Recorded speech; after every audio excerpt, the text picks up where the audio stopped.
হয়েছে। আমরা এখন যে রাস্তাটিতে এসেছি এটি হচ্ছে নলছিটি পৌরসভার শঙ্করবাসা পোলের হাট থেকে দক্ষিণ গৌরীপাশাগামী রাস্তা।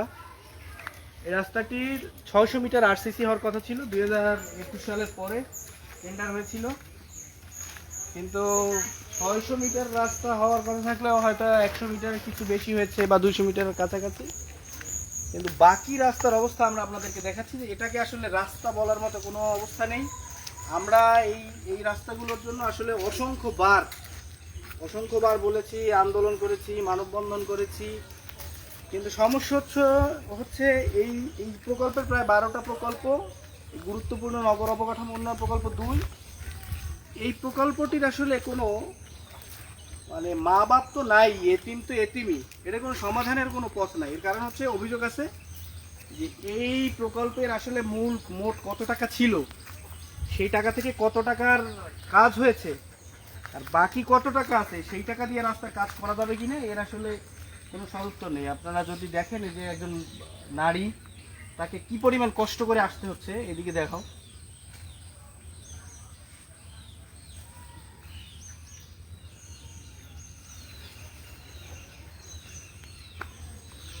আর এই হচ্ছে সরাসরি পানি, মানে এখন এটা রাস্তার অংশ ছিল, এটা পানিতে ডুবে গেছে, এখান থেকে যাওয়ার উপায় নেই, আমাদেরকে এই কলা গাছের ফাঁকটা এইসব দিয়ে যেতে হবে।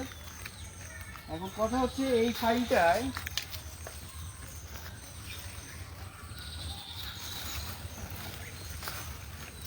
মাথা কি করে থাকবে, মাথার একদিকের মতো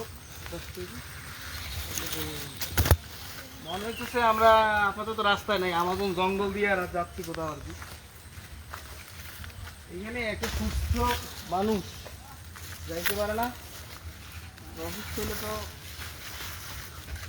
কথাই নাই। এখন এই যে ফাইলগুলোর সরাসরি অবস্থা যদি বলি, তাহলে এই ফাইলটার 600 মিটার রাস্তার জন্য প্রায় 50 লাখ টাকার কাছাকাছি ছিল বরাদ্দ। এই 50 লাখ টাকা থেকে যতদূর জানা যায় তাতে প্রায় 15 লাখ টাকার মতো হয়তো তিনি নিয়েছিলেন, আর বাকি হয়তো এই ফাইলে 30-35 লাখ হয়তো তিনি পাইতেন, তো উনিও এটাকে দাবি করেছিলেন। কিন্তু সমস্যা হচ্ছে যে আসলে এই প্রকল্পের ফান্ডে কত টাকা আছে, সেই টাকা দিয়ে এটা করা সম্ভব কিনা। আমরা শুনেছি কিছু টাকা এখনো আছে, সেই টাকা দিয়ে হয়তো এই যে মানে একেবারেই কাদা, দেখেন এখান থেকে হাঁটার কোনো অবস্থা নাই, হয়তো এতটুকু করা যেত, কিন্তু সেই ঝুঁকিটাও কে নেবে।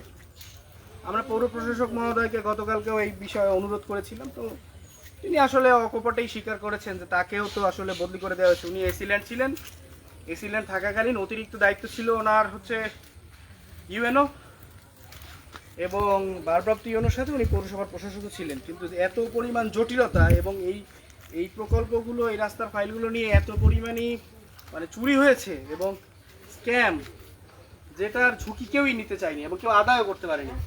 আমরা আসলে ঠিক বুঝতে পারছি না যে এইসব রাস্তার আসলে সমাধান কি হবে। আমরা একজন সিনিয়র সিটিজেনের কথা শুনতে চাই, রাস্তার কি অবস্থা? হ্যাঁ, কেমনে আসা যাওয়া করেন কিভাবে? অসুস্থ রুগী টুকি কেমনে যায়? খুবই খারাপ অবস্থা, আসলে মানুষ এখন আর কথা বলতে চায় না। তো আমরা অনেকবার অনুরোধ করেছিলাম যে টাকা যদি কিছু অবশিষ্ট থেকেও থাকে এই প্রকল্পে, অভিযোগ আছে প্রায় সিংহভাগ টাকাই চলে গেছে, কিন্তু কাজ আসলে এইভাবে পড়ে আছে 2020-21 সালে। কিন্তু এখানে যেটা বড় সমস্যা সেটা হচ্ছে, ধরেন সরকার বা পট পরিবর্তন হয়ে গেছে, আগের মেয়রও দায়িত্বে নেই, এরপরে যিনি প্রশাসক এসেছিলেন নজরুল ইসলাম সাহেব এই রাস্তাগুলো আদায় করার জন্য 2টি চিঠি দিয়েছিলেন ঠিকাদারদেরকে। তার চিঠির প্রেক্ষিতে আমরা ভেবেছিলাম যে কাজ শুরু হবে, কিন্তু দ্বিতীয় দফা চিঠি দিয়ে যখন তৃতীয় দফা এই লাইসেন্সগুলোর বিরুদ্ধে কঠোর ব্যবস্থা নেওয়ার কথা ছিল, যে ব্ল্যাক লিস্ট করা হবে, এই ব্ল্যাক লিস্ট করা হবে এই সময় আসলে তাকে বদলি করে দেওয়া হয়েছে। যে কারণে এই যে বছরের পর বছর মানুষ ভুগতে এখানে একসময় কিন্তু ইট সোলিং ছিল, হাঁটা যেত, এখন সেটা হাঁটাও যায় না। এখানে আপনারা দেখবেন, আমরা এই পেছনে তো দেখেছি পানি কাদা, এই দেখেন রাস্তার মধ্যে জঙ্গল হয়ে আছে, রাস্তার মধ্যে দেখবেন এই যে ভ্যান গাড়ির আপনার চাকার দাগ, মানে কোনো এক সময় ঢুকেছিল।